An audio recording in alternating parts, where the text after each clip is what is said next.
करते हैं जनरल के कुछ क्वेश्चंस को लेके। लास्ट सेशन में मैंने आपको जनरल के बेसिक्स के बारे में बताया था।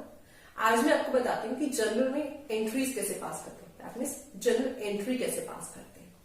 जनरल एंट्री पास करने के लिए as I told you earlier कि हमें डेबिट क्रेडिट के रूल्स अच्छे से याद होने चाहिए, अच्छे से समझ में आने चाहिए। ठीक है, तो पहला देखते हैं। Mohan started business with cash ₹20,000 and in cheque ₹50,000। That means Mohan ने कैपिटल इंट्रोड्यूस किया है अपने बिजनेस में, कैश में 20,000 और चेक के थ्रू 50,000। अब देखिए इसमें हमारे कौन कौन से दो अकाउंट्स हैं जिन पे की इफेक्ट करता है। पहला, बिजनेस स्टार्ट किया है तो कैपिटल लगाई होगी, ठीक है, और दूसरा है हमारा एक केस में कैश और दूसरे केस में बैंक। कैश हमारे लिए क्या होती है, हमारी असेट होती है, और कैपिटल अकाउंट के अंडर लाई करता है। अब कैश इंक्रीज हो रहा है, कैश मेरा क्या हो रहा है, इंक्रीज हो रहा है, और इंक्रीज इन असेट हम क्या करते हैं, डेबिट करते हैं। यानी कि असेट में अगर कुछ भी इंक्रीज होता है तो हम डेबिट करते हैं, इसलिए हमने cash account debit 20,000। Capital account मेरा कैपिटल अकाउंट में आता है, और कैपिटल अगर इंक्रीज होता है तो उसे हम क्रेडिट करते हैं। ठीक है, यानी कि असेट इंक्रीज हो रही है तो डेबिट कर रहे हैं, और कैपिटल इंक्रीज हो रहा है तो उसे हम क्रेडिट कर रहे हैं। इसलिए हमने पास की entry cash account debit to capital account, और ये नरेशन बहुत इंपॉर्टेंट है। Being capital introduced in cash. अब बात करते हैं जो चेक के थ्रू हमने किया 50,000, दैट मीन्स वो क्या है, हमारा थ्रू बैंक है। तो यहां पर बैंक मेरा क्या है, मेरी असेट है। सेम वही रूल, असेट इंक्रीज हो रही है तो bank account debit to capital 50,000। ठीक है, आइए नेक्स्ट एंट्री लेते हैं। Purchase goods from Mrs Ram company ₹40,000। अब परचेजेस सेल्स की एंट्री में ध्यान रखना कि अगर परचेज गुड्स के साथ किसी कंपनी का नाम है और कैश वर्ड साइलेंट है, दैट मीन्स कैश उसमें मेंशन नहीं है, तो वो हम क्रेडिट में कंसिडर करते हैं। ठीक है, इसमें लिखा है purchase goods from Mrs Ram company ₹40,000। इसमें कहीं पर भी कैश वर्ड नहीं लिखा है, सिर्फ कंपनी का नाम दिया है। तो ऐसे केसेस में ध्यान रखना, उसको क्रेडिट में कंसिडर करना है। दैट मीन्स हमने गुड्स परचेज कर लिए हैं, अब हमें राम कंपनी को पेमेंट करनी है। अभी पेमेंट करनी नहीं है, करनी है, तो ये मेरे लिए क्या हो गया, मेरा क्रेडिटर हो गया, और क्रेडिटर लाई करता है हमारा लायबिलिटी के अंदर। ठीक है, तो ये मेरा क्या हो गया, क्रेडिटर हो गया, जो कि लायबिलिटी के अंदर। परचेजेस क्या है, हमारे बिजनेस के लिए एक्सपेंसेस है, तो इंक्रीज इन एक्सपेंसेस हम क्या करते हैं, डेबिट करते हैं, और इंक्रीज इन लायबिलिटी को हम क्रेडिट करते हैं। इसलिए हमने किया purchases account debit to Ram company amount 40,000। ठीक है, एक और परचेज का एग्जांपल देखिए। उसमें फॉर एग्जांपल हमें लिखा है सिर्फ परचेज, गुड्स परचेज, ना हमने किसी का नाम लिखा है और ना कैश लिखा है ना क्रेडिट लिखा है, खाली लिखा है गुड्स परचेज। तो वो वाली एंट्रीज को हम कैश में कंसिडर करेंगे। ये चीज बहुत ध्यान रखना, बच्चों को बहुत कंफ्यूजन हो जाता है कि किसको कैश में क्लासिफाई करना और किसको क्रेडिट में। ठीक है, अगर खाली गुड्स परचेज्ड वर्ड मेंशन किया है तो उसे हम कैश में लेंगे, और किसी कंपनी का नाम दिया है उसमें कैश में, जो कैश तो स्पेसिफिकली गिवन है कि कैश है तो हम कैश में लेंगे, बट सिर्फ गुड्स परचेज और कंपनी का नाम दिया है तो वो हम क्रेडिट में लेंगे। ठीक है, अब इसमें देखो मैंने बोला खाली परचेज गुड्स या गुड्स परचेजेस, तो एक तो मेरा परचेज अकाउंट हो गया। दूसरा क्या है, अब मैंने पेमेंट अभी कर दी है, पेमेंट मैंने अभी कर दिया है, इंस्टेंटली कर दिया है, तो मेरे यहां से क्या जा रहा होगा, मेरे यहां से क्या जाएगा, सोचो। मेरे यहां से या तो मैं कैश में पेमेंट करूंगी या वाया बैंक पेमेंट करूंगी, कुछ मेंशन नहीं है, सिर्फ मेंशन है गुड्स परचेज। तो मेरे परचेज एक्सपेंसेस इंक्रीज हो रहे, दूसरी साइड मेरी असेट कैश डिक्रीज हो रहा है और हमारी एसेट अगर डिक्रीज होती है तो उसे हम क्रेडिट करते हैं। तो हम यहां लिखेंगे टू कैश अकाउंट 40,000। नीचे नरेशन में लिखेंगे हम be goods purchased in cash, be good purchased in cash. चलिए कुछ और एग्जांपल्स समझाती हूं आपको इसके। थर्ड एग्जांपल देखते हैं। Goods sold to Mrs Hariom for ₹15,000। हमने गुड्स बेच दिए कोई हरिओम कंपनी को 15,000 में। अब सेम परचेजेस वाला केस है, इसमें हमें एक कंपनी का नाम दे दिया है, ठीक है, कैश वर्ड मेंशन नहीं है। दैट मीन्स हमने ये जो सेल्स की है वो क्रेडिट सेल्स, यानी कि हमने माल तो भेज दिया है बट पेमेंट अभी वहां से नहीं आई। तो क्रेडिट सेल्स में क्या होता है, हमारे डेटर्स बन जाते हैं। डेटर्स वो होते हैं जिनसे हमें पैसा लेना है और डेटर्स हमारी एसेट होती है। दूसरा, सेल्स अगर हम करते हैं तो वो हमारा इनकम के अंदर आता है, ठीक है। सो एक तो मेरे डेटर्स है और दूसरी मेरी इनकम है। डेटर्स मेरा क्लासिफाई करता है एसेट के अंदर, यानी कि मेरी जो एसेट है इसमें क्या हो रही है, इंक्रीज हो रही है। और वो मेरी एसेट कौन है, डेटर्स हरिओम। तो मैंने हरिओम को क्या किया, डेबिट किया। सेल्स मेरे लिए क्या है, मेरी इनकम है, बिकॉज मुझे कहीं से कुछ मिलने वाला है, ठीक है, क्योंकि मैंने अपना माल बेचा है तो वहां से मुझे पेमेंट आएगी। तो सेल्स क्या होती है, हम उसे इनकम के अंदर क्लासिफाई करते हैं, ठीक है। So increase in income, income increase होती है तो उसे हम क्या करते हैं, क्रेडिट करते हैं। एसेट इंक्रीज होती है तो उसे हम डेबिट करते हैं, ठीक है। इसीलिए हरिओम का अकाउंट डेबिट किया to sales account. Sales account को हमने क्रेडिट क्यों किया, बिकॉज ये हमारा इनकम अकाउंट है और इनकम इंक्रीज होती है तो हम उसे क्रेडिट करते हैं, ठीक है। अब अगर यहां पर खाली लिखा होता गुड्स सोल्ड, उसके आगे कुछ भी नहीं लिखा होता। देखो छोटी सी चीज समझने वाली है, अगर किसी को हम क्रेडिट में सेल्स कर रहे हैं तो उसका नाम लिखेंगे, लेकिन अगर खाली गुड्स सोल्ड है इसका मतलब वो हमने क्या किया है, कैश में सेल किया है, ठीक है। तो अब यहां पर अगर हम सिर्फ बात करें कि ये चीज मेंशन है गुड्स सोल्ड और ये कंपनी का नाम नहीं है, तो उस केस में हम क्या एंट्री करेंगे।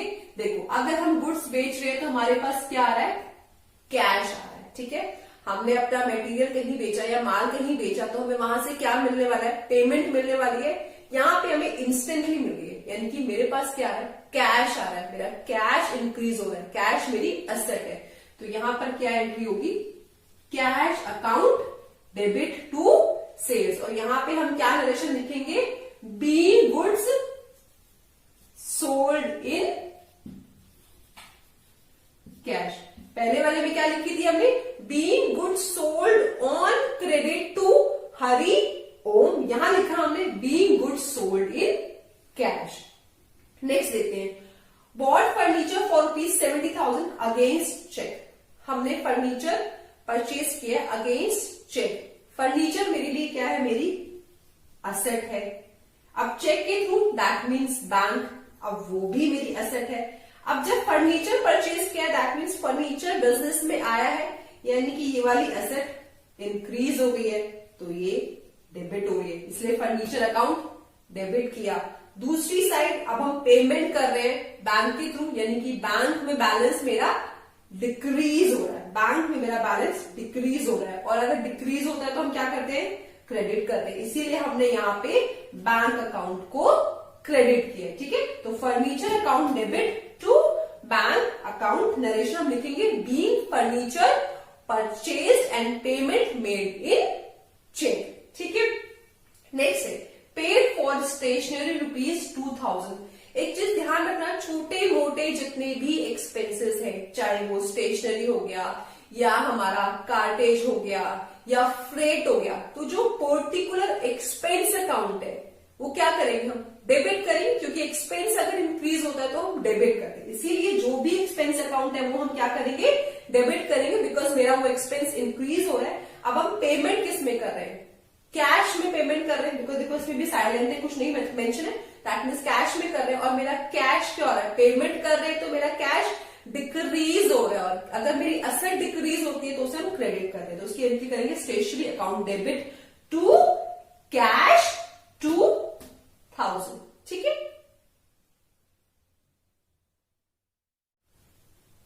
6th example, paid salary to staff ₹7,000। अपने स्टाफ को सैलरी पे किए 7,000 में। अब सैलरी मेरे लिए क्या है, हमारा एक्सपेंस है, और एक्सपेंस इंक्रीज होता है तो उसे हम डेबिट करते हैं। तो सैलरी अकाउंट डेबिट 7,000। अब इसमें साइलेंट है, कुछ भी मेंशन नहीं किया कि हमने सैलरी कैसे पे किए, तो हम उसे कैश में लेंगे। अगर बैंक के थ्रू लिख रहा है तो हम बैंक लिखें, बट यहाँ कुछ नहीं है तो हम कैश में पेमेंट की है। दैट मीन्स मेरी कैश असेट क्या हो रही है, यहां पर डिक्रीज हो रही है। और अगर डिक्रीज होती है तो उसे हम क्या करते हैं, क्रेडिट करते हैं। अब देखिए बार बार हम अपने जो डेबिट क्रेडिट के रूल्स हैं वही फॉलो कर रहे हैं। सो उनको बहुत अच्छे से समझ लें, कर लें, उसके बाद ये चैप्टर स्टार्ट करें। ये चैप्टर तभी समझ में आएगा आपको when your concepts of debit and credit clear है। ठीक है, नेक्स्ट है, Mohan withdraw ₹5,000 for personal expenses from bank account. अब जो प्रोप्राइटर है उन्होंने अपने यूज के लिए 5,000 रुपए बैंक से विड्रॉ कर लिए हैं। अब जो पर्सनल यूज के लिए बिजनेस में से विड्रॉ करते हैं तो उसे हम ड्रॉइंग्स बोलते हैं, और ड्रॉइंग्स हमारा कैपिटल के अंदर आता है। ठीक है, सो ड्रॉइंग्स मेरा आता है कैपिटल अकाउंट के अंदर। जब हम कैपिटल में से कुछ विड्रॉ कर रहे हैं इसका मतलब मेरा कैपिटल क्या हो रहा है, मेरा कैपिटल डिक्रीज हो रहा है। और कैपिटल डिक्रीज हो रहा है तो उसे हम क्या करेंगे, डेबिट करेंगे। अब विड्रॉ कहां से हुआ है, बैंक से हुआ है। बैंक मेरे लिए क्या है, मेरी असेट है, और मेरी असेट अगर डिक्रीज होती है तो उसे हम क्या करते हैं, क्रेडिट करते हैं। That's why I pass the entry drawings account debit, क्योंकि मेरा कैपिटल डिक्रीज हुआ, कैपिटल डिक्रीज हुआ तो डेबिट किया। यहां मेरी असेट डिक्रीज हुई, असेट डिक्रीज होती है तो उसे हम क्रेडिट करते हैं। देन नरेशन में हमें लिखा being amount withdrawn for personal use. Next entry, goods return to Ram company ₹2,000। हमने राम कंपनी से गुड परचेज किए थे, अब गुड्स वापस कर रहे हैं। डिफेक्टिव हो सकते हैं या कोई भी रीजन हो सकता है। ठीक है, सो हमने गुड्स परचेज किए थे, अब हम उसे वापस कर रहे हैं। तो अब थोड़ा सा ध्यान से देखो, जो हमारी परचेजेस थी अब हम वो वापस भेज रहे हैं। दैट मीन्स एक तो जो मेरी देनदारी है यानी कि मेरा क्रेडिटर है वो कम हो रहा है, यानी कि मेरी लायबिलिटी कम हो रही है। और लायबिलिटी कम होती है तो हम उसे क्या करते हैं, डेबिट करते हैं। ठीक है, दूसरी तरफ मेरा जो एक्सपेंसेस है वो भी क्या हो रहा है, कम हो रहा है, तो उसे मैं क्या करूंगी, क्रेडिट करूंगी। इसलिए मैं एंट्री पास की Ram company debit to purchases return, जैसे कि हम रिटर्न्स आउटवर्ड भी बोल देते हैं। ठीक है, ऑब्वियसली जब हमारे परचेजेस करते हैं तो हमारे एक्सपेंसेस इंक्रीज होते हैं। अब जो परचेजेस वापस जा रहे हैं तो हमारे एक्सपेंसेस क्या हो रहे हैं, डिक्रीज हो गए। ठीक है, so being goods return to Ram company ₹2,000। ठीक है, नेक्स्ट देखते हैं, goods return by Hariom ₹15,000। Goods returned by, that means, अच्छा ये बाय और टू को थोड़ा ध्यान से देखना। ठीक है, रिटर्न टू दैट मीन्स हमने वापस किए, रिटर्न्ड बाय दैट मीन्स किसी और ने वापस किए, हमारे पास गुड्स वापस आ रहे। दैट मीन्स हमारी सेल्स रिटर्न हो गई है, हमने सेल्स किया था उसमें से कुछ सेल्स रिटर्न हो गई है। ठीक है, अब देखो सेल्स रिटर्न हो रही है, दैट मीन्स मेरे पास मेरा सामान वापस आ रहा है, इसका मतलब मेरी इनकम थोड़ी सी कम हो रही है। और इनकम कम होती है तो उसे हम क्या करते हैं, डेबिट करते हैं। ठीक है, इनकम कम होती है तो डेबिट करते हैं। और दूसरी तरफ मुझे मेरे डेटर्स से पैसा ज्यादा मिलने वाला था, अब वो कम मिलने वाला है। दैट मीन्स मेरे डेटर्स क्या हो गए, डिक्रीज हो रहे, मेरी असेट डिक्रीज हो रही है। और अगर असेट डिक्रीज होती है तो उसे हम क्रेडिट करते हैं। ठीक है, so sales return account debit, जैसे कि हम रिटर्न इनवर्ड भी बोल देती क्योंकि हमारा माल हमारे पास वापस आया। तो return inward account debit to Hari Om 1500 से हमने एंट्री पास की। Being goods return by Hari Om ₹1500। ठीक है, आई होप आपको ये जो मैंने 9 एग्जाम्पल समझाए हैं वो अच्छे से क्लियर हो गए होंगे। नेक्स्ट सेशन में आपको मैं कंपाउंड एंट्री और सिंपल एंट्री में डिफरेंस क्या होता है वो क्लियर करूंगी। Thank you for watching my channel.